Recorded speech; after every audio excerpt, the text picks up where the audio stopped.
The room where it happens is rarely the one you imagine. Not a boardroom on Wall Street, not the marble halls of Washington, not even the trading pits in Chicago, where men in bright jackets shout themselves hoarse. Sometimes the room where history pivots is quiet, nearly empty, and halfway around the world from where the consequences will arrive. On a winter afternoon in late 2025, silver crosses $80 per troy ounce in intraday trading. The price ticks higher across global exchanges while news feeds struggle to explain why. Industrial demand from solar panels, they say. Geopolitical tension, monetary debasement, all true, all insufficient. The real story is not about what drives the price up, but what vanishes before the price can rise at all. In Shanghai, the vaults are nearly empty.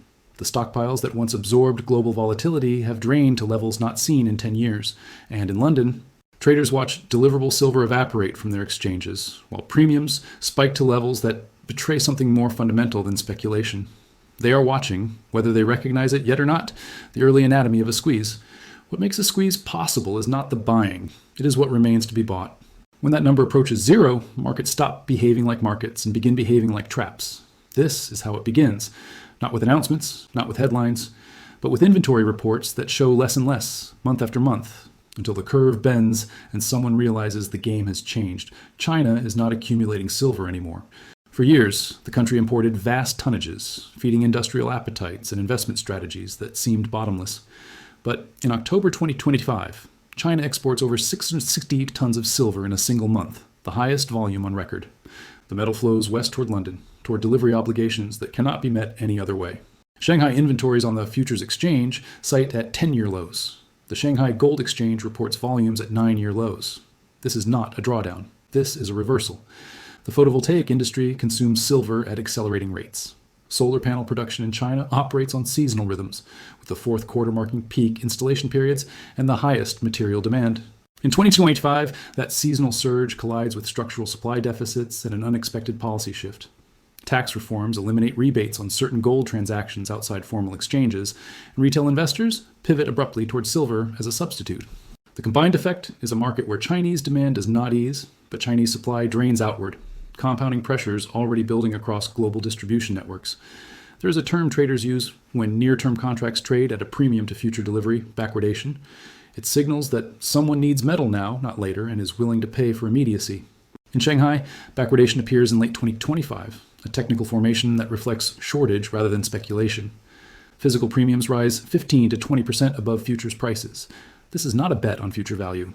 This is a scramble for present supply. To understand how a squeeze begins, you must first understand how one ended. The mechanics are instructive. The consequences, catastrophic. And the memory, surprisingly short. In January 1980, silver touches $50.35 per troy ounce on the COMEX exchange.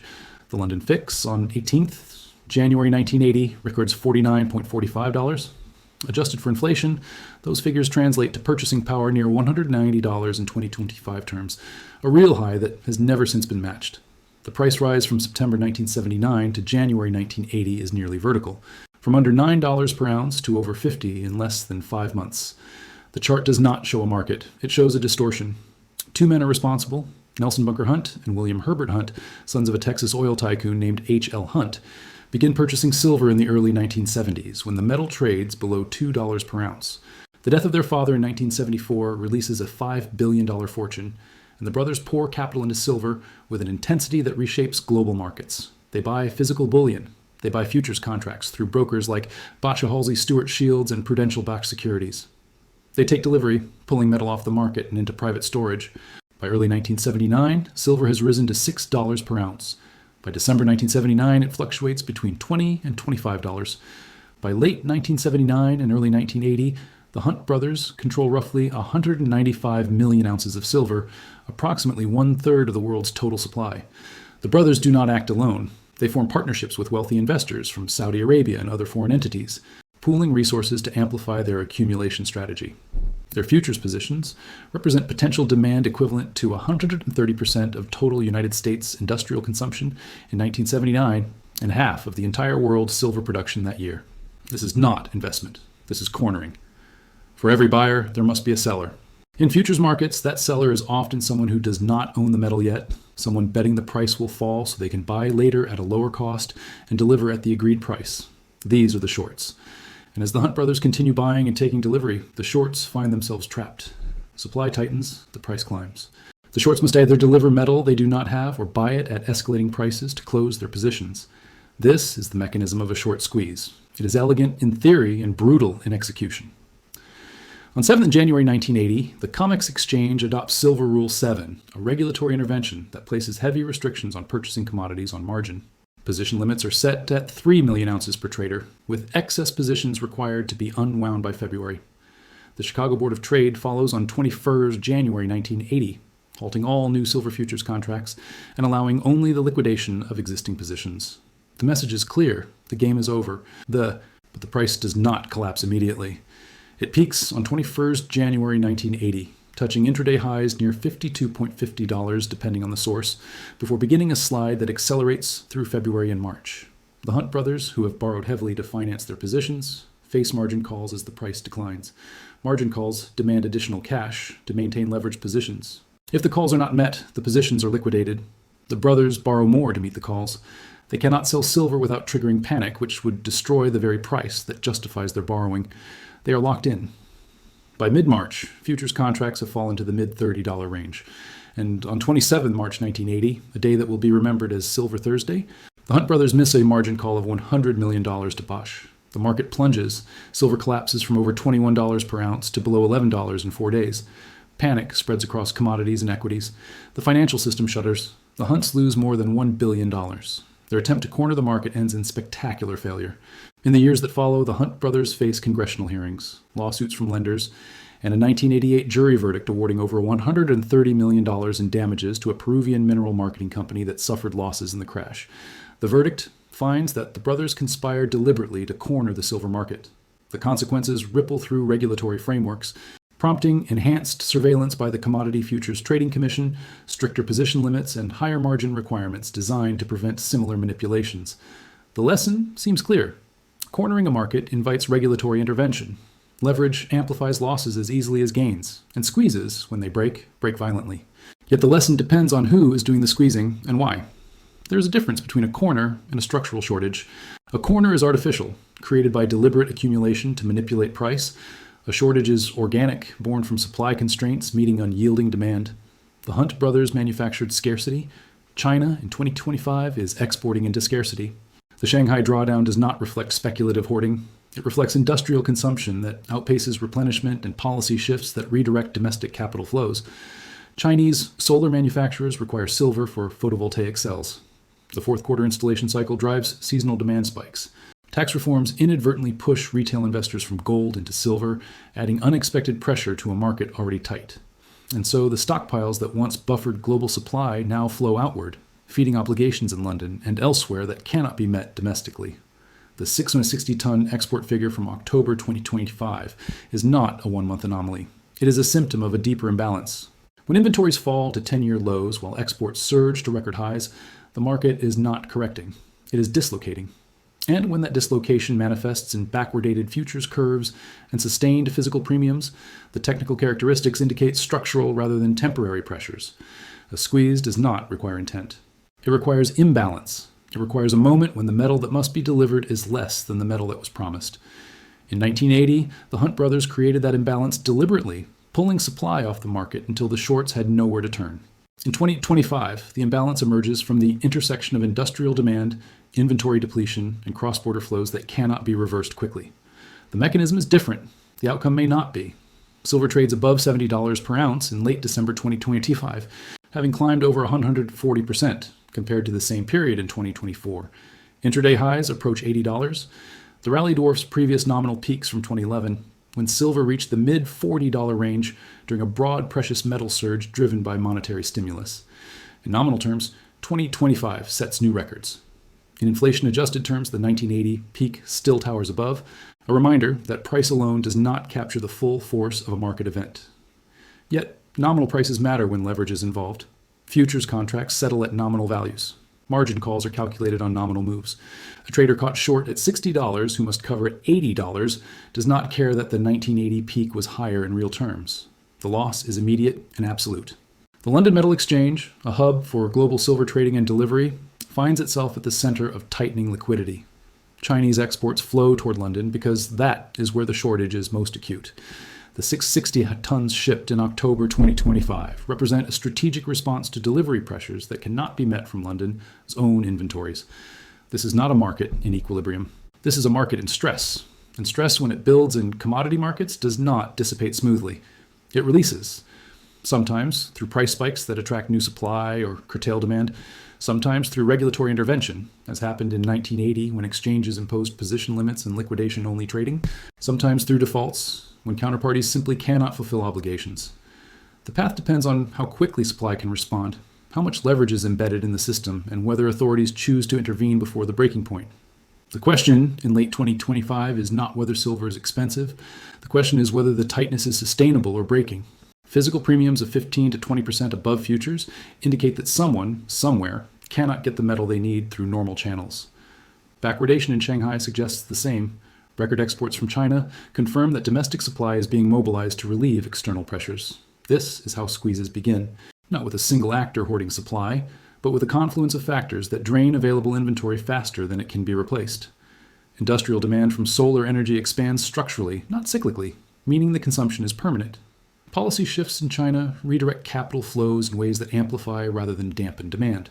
And global inventories, already lean, find themselves drawn upon simultaneously from multiple directions, leaving fewer buffers against shocks. In 1980, the Hunt brothers bet that inflation and geopolitical instability would drive silver prices indefinitely higher. They were not entirely wrong. Inflation was real, instability was real, but they miscalculated the response. Exchanges changed the rules. Regulators intervened, lenders withdrew credit, and the price, which had seemed unstoppable, collapsed under the weight of forced liquidation. In 2025, there is no single actor to blame, no brothers to haul before Congress, no conspiracy to unwind. The tightness is distributed across industrial demand, export flows, and inventory drawdowns that reflect structural shifts rather than speculative excess. This makes it harder to address and harder to predict. A manufactured squeeze can be broken by targeting the manipulator. A structural squeeze requires either new supply or reduced demand, neither of which materializes quickly in commodity markets. The history of silver is punctuated by moments when the metal ceases to behave as a commodity and begins to behave as a flashpoint.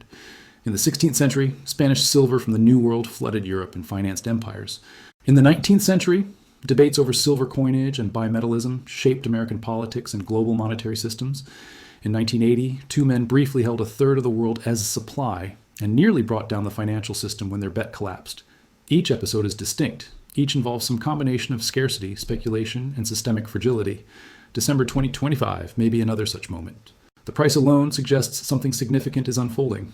The inventory data confirms it. The export flows, the backwardation, the premiums, all point toward a market under strain. Whether this strain resolves through higher prices that eventually attract new supply or through some sharper dislocation that forces regulatory or market intervention remains to be seen. What is certain is that the conditions for a squeeze are present.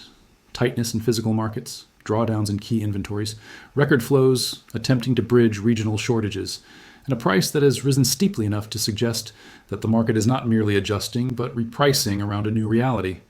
The Hunt brothers understood leverage. They borrowed billions to amplify their control over silver supply, confident that the price would rise faster than their interest costs. They were right until they were not. The collapse came not because silver lost its value, but because they could not meet the obligations their leverage imposed. The metal was still there. The wealth was still notional. But the margin calls were real, and when they could not be met, the positions unwound catastrophically. Leverage, whether in the hands of speculators or embedded in the structure of global supply chains, transforms tightness into crisis. A market that is merely tight can adjust. A market that is tight and leveraged can break. In 2025, the leverage is not concentrated in two individuals. It is distributed across industrial contracts, financial derivatives, and inventory management systems that assume supply will be available when needed. When that assumption fails, even temporarily, the consequences propagate through the system faster than adjustments can be made. A solar panel manufacturer who cannot secure silver inputs halts production. A refiner who cannot deliver against futures contracts faces default. A trader who shorted silver at $60 watches losses mount as the price climbs toward 80 and no physical supply is available to cover the position. These are not hypothetical scenarios. These are the mechanics of commodity markets under stress. And the stress in silver markets in late 2025 is not hypothetical either. It is documented in inventory reports, export data, and pricing anomalies that traders recognize as warning signs. On 21st January 1980, silver peaked near $52.50 per ounce. Within 2 months, it had fallen below $11. The speed of the collapse shocked participants who believed the rise was justified by fundamentals. Inflation was real. Distrust of fiat currency was real. But the distortion introduced by the Hunt brothers' accumulation was also real. And when that distortion was forcibly unwound, the price did not settle gently. It plunged. The difference between 1980 and 2025 is not the presence or absence of tightness. It is the origin of that tightness. One was manufactured, the other is emergent.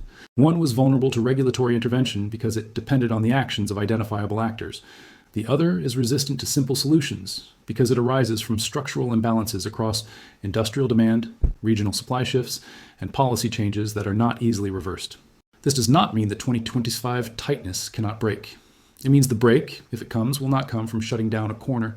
It will come from some combination of demand destruction, new supply reaching the market, or a financial shock that forces liquidation across leveraged positions, regardless of the underlying fundamentals. As December 2025 ends, silver hovers near $72 per ounce. Still elevated, still tight. The forecasts suggest further gains in the days ahead, with some projections placing the price above $80 by the end of the month. These are projections, not certainties. Markets do not move in straight lines, especially markets under strain. What is not in dispute is that inventories remain low, Chinese exports remain high, premiums remain elevated, and the conditions that produce squeezes, deliberate or structural, remain in place. The room where it happens is rarely the one you imagine. In 1980, it was a trading floor in Chicago, a brokerage office in New York, a vault where silver bars sat stacked in silence. In 2025, it is a warehouse in Shanghai, where inventory ticks downward month after month. It is a port where 660 tons of silver are loaded onto ships bound for London. It is a screen in a trading room, where backwardation appears in the futures curve and someone realizes, too late, or just in time, that the metal they assumed would be there is not there anymore. This is how squeezes begin, not with intent, not always, but with imbalance, leverage, and the slow recognition that the rules have changed. The price rises, the inventory falls, and somewhere, someone who sold a promise they cannot keep begins to understand what comes next. The Hunt brothers learned this in 1980, when their billion-dollar fortune evaporated in a matter of days. The market learned it too, though the lesson, as lessons often do, has faded with time. Squeezes break, markets adjust, regulations tighten, and then, decades later, the conditions reassemble in a different form, in a different place, with different actors who believe, as all actors do, that this time is different. Perhaps it is. Perhaps the structural nature of the 2025 tightness means the resolution will be slower, less catastrophic, more managed. Perhaps industrial demand will ease, or new supply will emerge, or prices will rise high enough to ration consumption without triggering a collapse. Perhaps. But the inventory reports do not suggest patience. The export data do not suggest equilibrium. And the price, climbing toward levels not seen in nominal terms since the Hunt brothers' corner, does not suggest that the market has found its balance. On a winter afternoon in late 2025, silver crosses $80 per troy ounce. The vaults in Shanghai are nearly empty. The ships bound for London carry metal that was once thought abundant. And in trading rooms around the world, screens flicker with numbers that mean different things to different people. To some, a windfall. To others, a warning. To the market itself, a signal that something fundamental has shifted, and the consequences, whatever they are, have not yet fully arrived. This is how squeezes begin.